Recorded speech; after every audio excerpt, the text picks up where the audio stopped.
What's going on, beautiful people? First, I want to say, excuse the way I look.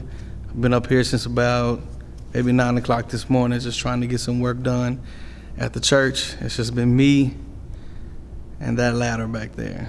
But I want to take a few minutes and actually record something, because if you allow yourself to open up your heart and open up your ears, God will speak to you all the time. Today has been one of those days to where it's been a lot of work. But today, for the first time, I've actually been here at the church by myself, just working by myself. I've had some leadership podcasts going on and just different messages, just trying to feed myself. Today I've been working on taping and bedding, just trying to make sure that the sheetrock doesn't come apart once we actually paint the wall and you can't see lines.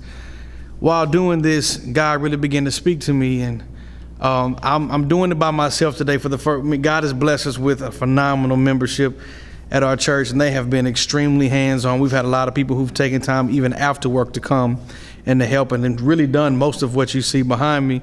But as I'm here today, I was trying to think of a quicker way to tape and a quicker way to bed, but it just wasn't happening. I couldn't find a quicker way.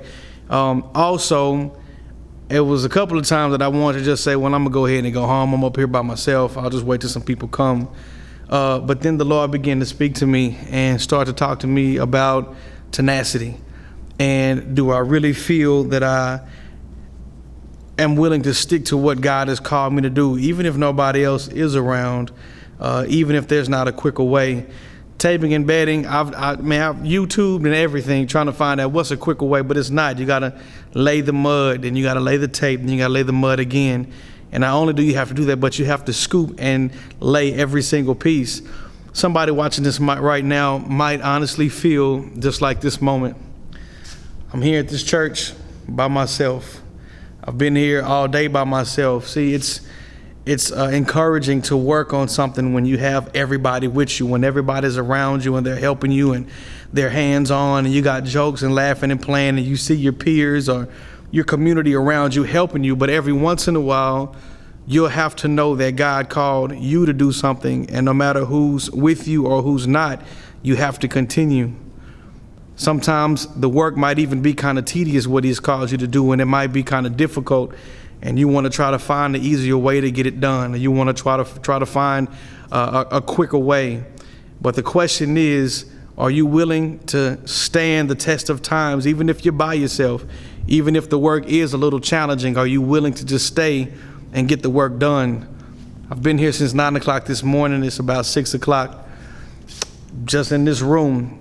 But the only reason why I'm staying, and I didn't have a desire to follow through with actually quitting and not doing it, is because I know God called me to plant this church.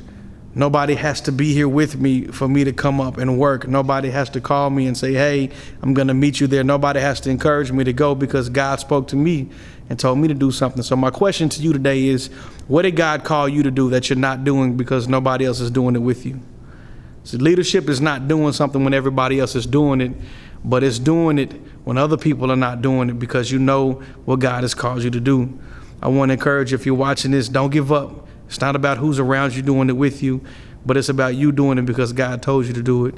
God bless you. I hope you were encouraged. Excuse the way I look. I look like I don't know, Casper the Negro ghost. But yeah, God bless you. Y'all stay up.